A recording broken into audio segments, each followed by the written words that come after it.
وسیم بھائی، وسیم بے اختیار سر اٹھا کر اسے دیکھنے لگا۔ بہت مبارک ہو، امید ہے کہ آپ نے زندگی سے بہت کچھ سیکھ لیا ہوگا۔ نئی شادی شدہ زندگی میں آنکھیں اور کان کھلے رکھیے گا۔ وسیم نے شرمندگی سے سر جھکا لیا۔ وہ ایک لفظ نہیں بول پایا تھا۔ وہ وہاں سے بھاگ جانا چاہتا تھا مگر ملازمہ نے چائے کے ساتھ لوازمات رکھنا شروع کر دیے۔ ایرم نے انہیں چائے پیے بغیر جانے نہیں دیا۔ خود نتاشا کے ساتھ کالج کی باتیں کرتی رہی، مطمئن اور پرسکون سی۔ وسیم نے اپنے اندر اٹھتے جوار باٹے کو گرم چائے سے ٹھنڈا کرنے کی صحیح کی۔ کیا ضرورت تھی ہمیں یہاں آنے کی؟ باہر آ کر وسیم نے گویا کھل کر سانس لی۔ دیکھنا چاہتی تھی اسے دیکھ کر اب بھی تمہیں کچھ ہوتا ہے یا نہیں؟ نتاشا نے مسکرا کر گاڑی اسٹارٹ کی۔ نتاشا تمہاری تو بولتی ہی بند ہو گئی تھی، آخر میں اس سے کیا بات کرتا؟ وسیم جھنجھلا گیا۔ لیکن ایک بات میں نے دیکھ لی، اس کے دل میں تمہارے لیے کچھ بھی نہیں ہے۔ وہ بہت آگے بڑھ گئی ہے اور مجھے لگتا ہے کہ اس کا ہسبینڈ اس سے بہت پیار کرتا ہے۔ وسیم کے پاس صبر کے گھونٹ بھرنے کے سوا کوئی حل نہ تھا۔ اسے سارا راستہ نتاشا کی ایسی ہی باتیں سننی تھیں۔ کیا ہو رہا ہے؟ عفان کی کال اس وقت آتی تو نہ تھی۔ دوپہر کے کھانے کی تیاری، یعنی میں بھی لنچ پر آ جاؤں؟ یقیناً تم نے کچھ اچھا ہی بنایا ہوگا۔ آ جائیں، میں کچھ اور بھی بنا لیتی ہوں۔ کچھ اور بنانے کی ضرورت نہیں، بس میری پیکنگ کر دو۔ اسے اچانک بزنس میٹنگ کے لیے 1-2 دن کے لیے اسلام آباد جانا پڑ گیا تھا۔ ٹھیک ہے، کر دیتی ہوں۔ بی بی جان کیا کر رہی ہیں؟ ان کی طبیعت ٹھیک نہیں ہے، ریسٹ کر رہی ہیں۔ اوہ، میری طرف سے پوچھ لینا، یہ غیروں والے جملے مت بولا کریں۔ گھر آ رہے ہیں، مل کر پوچھ لیجیے گا۔ ایرم نے چڑھ کر کہا۔ باجی، آپ تو ہر بات کا خیال رکھتی ہیں۔ زارا باجی ایسی نہیں تھی۔ کال بند ہوتے ہی مسرت شروع ہو گئی۔ بہت ہنس مکھ مگر لاپرواہ تھیں۔ عفان صاحب کے ساتھ مل کر ہر وقت شرارتیں ہی کرتی رہتی تھی۔ اچھا، اور زبیر بھائی؟ وہ تھوڑے سنجیدہ مزاج تھے مگر زارا باجی سے بہت محبت کرتے تھے۔ ان کے مرنے کے بعد تو زارا باجی ہنسنا ہی بھول گئی، ہر وقت روتی رہتی۔ وہ تو عدت کے بعد ان کا کزن گھر آنے لگا تو مسرت نہ جانے کیا بتا رہی تھی۔ ایرم کو زارا کے ساتھ اپنی ملاقات یاد آ گئی۔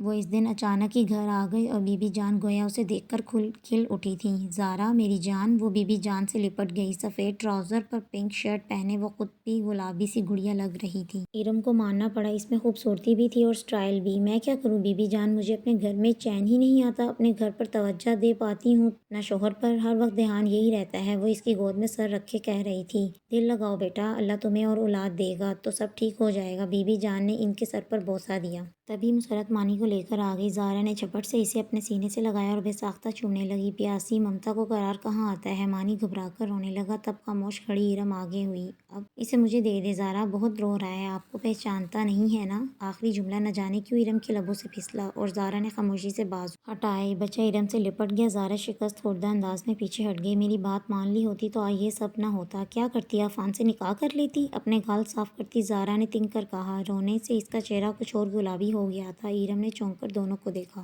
اس سے نکاح کرتی جسے چھوٹا بھائی سمجھتی تھی؟ میں نہیں کر سکتی بی بی جان۔ اور تم نے یہ کیوں کہا کہ مجھے نہیں پہچانتا؟ میں اس کی ماں ہوں۔ اس نے ایرم کی طرف پلٹ کر بے تلخی سے کہا۔ ایرم سٹپٹا گئی۔ میں نے صرف حقیقت بیان کی ہے، میں یہاں صرف اپنے بچے سے ملنے آئی ہوں، کسی کو مجھ پر طنز کرنے کی ضرورت نہیں۔ وہ غصے سے کہہ کر باہر نکلی۔ ایرم نے خاموشی سے مانی کو مسرت کو دے دیا۔ وہ اسے لے کر پیچھے ہی چلی گئی۔ بہت جذباتی ہے ہاجرہ بڑبڑائی۔ اس دن زارا 2-3 گھنٹے بچے کے ساتھ گزار کر چلی گئی۔ جاتے ہوئے وہ اسی طرح رو رہی تھی۔ ایرم باجی، وہ مسرت کی آواز پر چونکی۔ سالن میں دیکھ لیتی ہوں۔ ہاں دیکھ لو، اور روٹی بھی بنا لو، مجھے عفان کی پیکنگ بھی کرنی ہے۔ ایرم تیزی سے کچن سے نکل گئی۔ وہ تیار ہو کر ویٹنگ روم میں کھڑی عبید کا انتظار کر رہی تھی اور ساتھ ساتھ کوفت بھی ہو رہی تھی۔ بھلا ساڑی میں بائک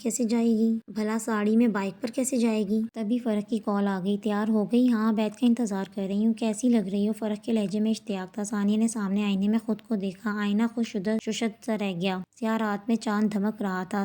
سیاہ پلو ذرا سا کندھے سے کھسکا۔ وہ خود پر ہی عاشق ہو گئی۔ بارات پر آ تو رہے ہو، دیکھ لینا۔ اس نے ناز سے مسکرا کر پلو کندھے پر ڈالا۔ نہیں آ رہا۔ فرح کا لہجہ سنجیدہ ہو گیا۔ کیوں؟ وہاں عبید بھی ہوگا۔ میری نگاہ بہک گئی تو غصہ ہوگا؟ نگاہ تو آج بہکے گی۔ بس اتنا کرو، اپنی ایک سیلفی بھجوا دو۔ فورس نہیں کر رہا، اگر دل چاہے تو۔ تم تو سچ میں اچھے بچے بن گئے۔ ثانیہ کا موڈ خوشگوار ہو گیا تھا۔ اس نے ذرا رخ بدلا اور سامنے آئینے میں اپنی فل تصویر کھینچ کر اسے بھجوا دی۔ تبھی عبید کی کال آنے لگی اور باہر انتظار کر رہا تھا۔ ثانیہ باہر نکلی تو شکر کیا کہ وہ گاڑی لایا تھا۔ اس نے گاڑی میں بیٹھ کر ناز سے عبید کو دیکھا اور مسکرائی۔ کیسی لگ رہی ہوں؟ اچھی لگ رہی ہو۔ ہائے، ایسا عام سا انداز۔ تبھی اس کے موبائل پر میسج آ گیا۔ اب بھی دلکش ہے تیرا حسن مگر کیا کیجیے، ہو نہ ہو کسی اور کو تو نظر ہی نہ آتا۔ ثانیہ نے چڑھ کر عبید کو دیکھا جو نہ جانے کہاں کھویا تھا۔ ثانیہ نے اس کی بیزاری بے توجہی تو نوٹ کر لی مگر یہ غور نہیں کیا کہ گاڑی توفیق صاحب کی تھی۔ وہ ثانیہ کو پارلر چھوڑ کر گھر گیا تھا۔ ثانیہ کے گھر کا دروازہ کھلا تھا، آتے جاتے مہمان، بچے، شور شرابہ، اس کے گھر کا دروازہ بند تھا۔ اور ایسا کب ہوتا کہ محض اس کی بائک کی آواز پر ارم یا آسیہ دروازہ نہ کھول دیں۔ وہ ہمیشہ پوچھتا آپ کو کیسے پتہ چل جاتا ہے؟ میری نظریں دروازے پر ہوتی ہیں اور کان بائک کی آواز پر۔ آسیہ ہنس دیتی۔ تو کیا آج انہیں میری بائک کی آواز نہ آئی ہوگی؟ وہ ابھی سوچ میں ہی تھا کہ دروازہ کھل گیا۔ ماں بیٹا آمنے سامنے گم سم سے کھڑے رہ گئے۔ کون ہے آسیہ؟ عقب سے توفیق صاحب کی آواز آئی۔ ہمارا بیٹا آیا ہے۔ ماں نے اسے گلے سے لگا لیا تھا۔ اتنے دنوں کی دوری میں یہ سمجھ آ گئی تھی کہ وہ اس سے ناراض نہیں رہ سکتی تھی۔ وہ خوشی خوشی اسے اندر لے آئی۔ توفیق نے ایک نظر بیٹے پر ڈالی، ہاتھ میں پکڑا برتن گملے کے پاس رکھ کر بلی کو پچکارنے لگے۔ ثانیہ کے الفاظ آج بھی اندر آگ لگا کر بیٹے سے شکوہ اور بڑھا دیتے تھے۔ عبید نے سلام کیا تو بس سر کے اشارے سے جواب دیا۔ آسیہ اسے اندر لے گئی۔ کچھ کھاؤ گے؟ میں نے چائنیز رائس بنائے ہیں، کباب بھی بنا کر رکھ دیے تھے۔ دل کہہ رہا تھا کہ آج کوئی مہمان آئے گا۔ مہمان؟ عبید کے دل کو دھچکا سا لگا۔ ابو مجھ سے بات نہیں کر رہے، باپ تو ایسے ہی ہوتے ہیں، اندر ساون بھادو بھی برس رہا ہو تو تب بھی ظاہر نہیں کریں گے مگر اندر سے بہت ٹوٹ گئے ہیں۔ آفس سے آتے ہیں، خود کو بے مقصد کاموں میں مصروف کر لیتے ہیں۔ میں نے بھی گھر کے کاموں کے علاوہ سوشل میڈیا پر پرانی سہیلیوں کو ڈھونڈ لیا ہے، ان کے ساتھ باتوں میں لگی رہتی ہوں۔ ہمارے پاس باتیں بہت ہوتی ہیں، تم لوگ کے بچپن کی، اسکول کالج کی، کبھی کبھی ارم میں بھی چکر لگا لیتی ہے تو وہ نہ جانے کیا ثابت کر رہی تھی، کیسے وہ اب ان کا گھر سے چلے جانا قبول کر چکی تھیں۔ کبھی اس کا ہاتھ چھوتی تو کبھی چہرہ۔ یہ کتنا کمزور لگ رہا تھا مگر کہاں نہیں، کیا پتا غصہ ہی ہو جاتا۔ اب وسیم کی بارات میں نہیں جا رہی؟ نہیں، تمہارے ابو جائیں گے۔ ان کا لہجہ تھوڑا بجھ سا گیا۔ وہ وسیم کی بارات میں شرکت کے لیے آیا تھا تو پڑوس رہتے ماں باپ کا خیال آ گیا۔ توفیق کمرے کے سامنے سے جاتے جاتے رک کر خامخواہ اپنی جیب میں نہ جانے کیا ڈھونڈنے لگے۔ عبید ایک دم اٹھا اور جا کر ان کے گلے لگ گیا۔ جب اولاد آ کر گلے لگ جائے تو باپ وہ سارے زہریلے الفاظ بھول جاتا ہے جو اولاد کے منہ سے نکلے ہوں اور جن کو یاد کرتے ہوئے وہ خود کو یاد دہانی کرواتے تھے کہ اسے کبھی معاف نہیں کریں گے۔ نہ انہوں نے کوئی شکوہ کیا، نہ عبید نے کوئی شکایت، بس تجدید تعلق خود بخود ہو گیا۔ لیکن عبید نے اس کا ذکر ثانیہ سے نہیں کیا تھا۔ فنکشن بہت اچھا رہا لیکن ثانیہ کا موڈ خراب تھا۔ وہ لیے دیے ہی رہی۔ نتاشا نے بھی لفٹ نہ کروائی۔ جیسے ہی تمام رسومات وغیرہ ہوئیں تو وہ آصفہ اور نادرہ کے ساتھ گھر واپس آ گئی۔ بقول رابعہ دلہن کے استقبال کی تیاریاں کرنی تھیں۔ آصفہ بڑی متاثر تھی، سارا رستہ رطب السان رہی۔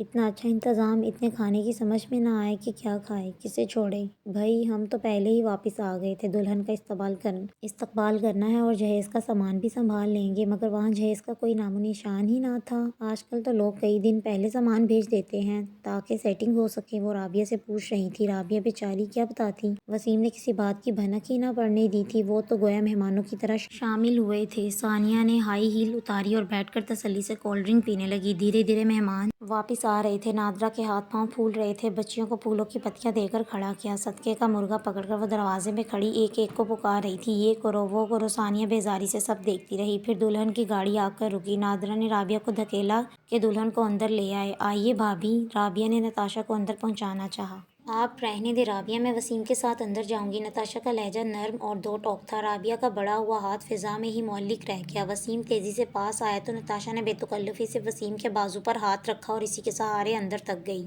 رابعہ بیچاری اس کا لہنگا سنبھالتی رہ گئی۔ دروازے میں نادرہ مرغا پکڑے کھڑی تھی۔ انہوں نے جیسے ہی مرغا وارنا چاہا نتاشا بتک کر پیچھے ہو گئی۔ یہ کیا کر رہی ہیں؟ صدقے کا مرغا ہے، ابھی تو پانی بھی وارنا ہے۔ وہ مسرور تھیں۔ پلیز اسٹاپ اٹ، ہٹائیں اسے، مجھے الرجی ہے ان فالتو رسموں سے۔ نتاشا بیچارگی سے وسیم کو دیکھا۔ اماں رہنے دینا، ان کے یہاں رواج نہیں ہے۔ وسیم نے فوراً ٹوک دیا۔ آصفہ نے ہونٹ دانتوں میں دبا لیا۔ اچھا دلہن کو بٹھاؤ لڑکیوں۔ نادرہ نے صورتحال بھانپ کر پسپائی اختیار کی اور صحن میں رکھے صوفے کی طرف اشارہ کیا۔ یہاں نتاشا حیران ہوئی۔ وہ کمرے میں سحری بنا رہے تھے تو لڑکیوں نے تھوڑی دیر کر دی۔ بس کام ختم ہونے والا ہے اور ابھی تو یہاں بہت رسمیں کرنی ہیں۔ عارضی مصف خیر چٹائی۔ آپ لوگ آپس میں کھیر چٹائی کر لیں، مجھے بہت گھبراہٹ ہو رہی ہے۔ وسیم پلیز۔ اور وسیم اس پلیز کی تاب نہ لا سکا۔ تبھی مسحری والوں کو کمرے سے نکالا اور نازک اندام بیوی کو کمرے میں لے گیا۔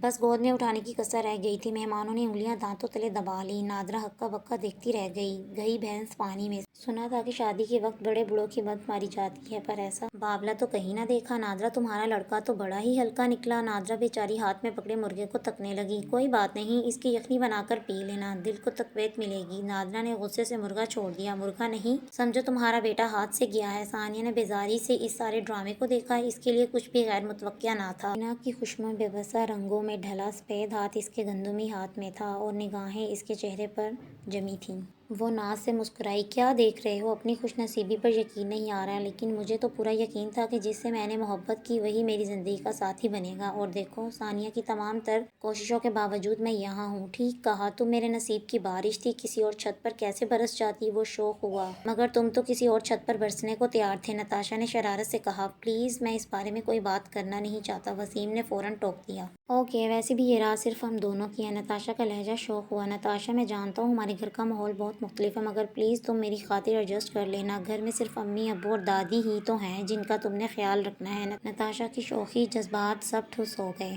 تم اب بیٹھ کر مجھے اپنے گھر والوں کی خدمت کا لیکچر دو گے؟ نتاشا نے ہاتھ چھڑا لیا۔ ایسی کیا انوکھی بات کہہ دی میں نے؟ وسیم حیران ہوا۔ میں یہاں تمہارے ماں باپ اور دادی کی خدمت کے لیے آئی ہوں۔ چہرے پر برہمی کے تاثرات در آئے۔ یار، وہ میرے ماں باپ ہیں، تمہارے ہیں، میرے تو نہیں ہیں۔ ایسا دو ٹوک لہجہ وسیم تو ہکا بکا رہ گیا۔ اور وسیم، مجھے تم سے اتنی ٹپیکل باتوں کی امید نہیں تھی۔ ایک لڑکی اپنا سب کچھ چھوڑ کر تمہاری زندگی میں شامل ہوئی ہے اور تم اپنی محبت کا احساس دلانے کی بجائے ذمہ داریوں کا سبق پڑھا رہے ہو۔ ماں باپ کی خدمت، بہن بھائیوں کا خیال، میرے احساسات، میرے جذبات، تم مجھے اپنے گھر والوں کی ملازمہ بنا کر لائے ہو۔ نئی نویلی دلہن رونے بیٹھ گئی تھی۔ وسیم کے ہاتھ پیر پھول گئے۔ میں تو اوپر کی منزل بنوانے کا مشورہ دے رہی تھی، چائے کے ساتھ گلاب جامن اور نان خطائی ٹھونستے آصفیہ نادرہ کو تپانے اور دیگر مہمانوں کو محظوظ کرنے میں نادرہ کا غصے اور شرمندگی سے برا حال تھا۔ نتاشا بہت امیر گھر کی لڑکی ہے، سامان سے گھر بھر دے گی۔ نادرہ بیچاری نے تو پرانی چیزوں کا ہمسائی سے سودا بھی کر لیا تھا کہ آدھی قیمت پر لے لینا۔ ضرورت کیا تھی اتنی بھڑکے مارنے کی؟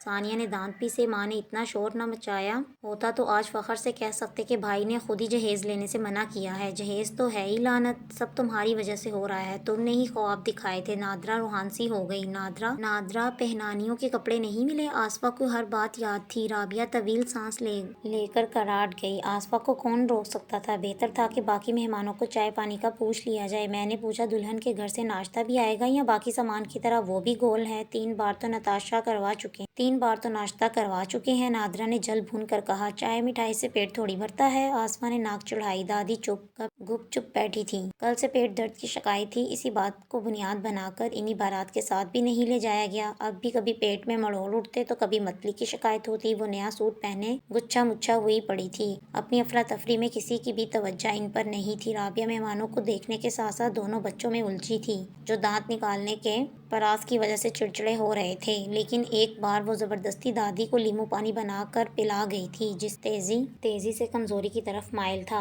کھال لٹک گئی تھی اور جلد کی رنگت پلاہٹ مائل تھی، لیکن یہ دیکھنے کے لیے کوئی بھی فارغ نہ تھا۔ شبیر کسی کام سے اندر آئے، دادی نے سر اٹھا کر انہیں دیکھا۔ وہ کہنا چاہتی تھی کہ وہ انہیں کسی ڈاکٹر کے پاس لے جائیں، تبھی تیار شیار وسیم ایک بیگ گھسیٹتا آ گیا۔ عقب میں خوشبوؤں کا جھونکا تھا۔ بیگ دیکھ کر نادرہ کے دل کو ڈھارس ہوئی۔ آ گئے پہنانیوں کے کپڑے؟ انہوں نے چتاتی نظروں سے آصفیہ کو دیکھا، جبکہ نتاشا کا ہینڈ بیگ دیکھ کر چونکی۔ کیا وہ لوگ کہیں جانے کی تیاریوں میں تھے؟ تبھی وسیم نے باپ سے اجازت چاہی۔ کیسی اجازت؟ تم لوگ کہاں جا رہے ہو؟ سبھی حیران ہو کر انہیں دیکھنے لگے۔ نتاشا کے گھر۔ وسیم نے نظریں چرائیں۔ نتاشا، ناشتہ کر کے ہم لوگ ہنی مون کے لیے نکل جائیں گے۔ سب کے منہ کھلے کو کھلے رہ گئے۔ ایک لمحے کو ایسی خاموشی چھائی کہ سوئی بھی گرے تو آواز آئے۔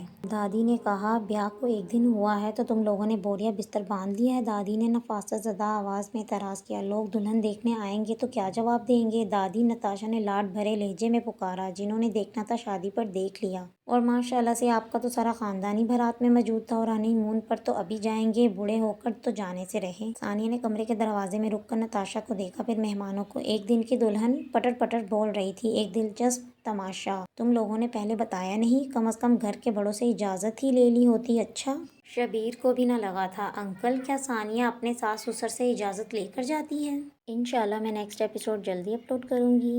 تب تک کے لیے اللہ حافظ، اپنا خیال رکھیے گا۔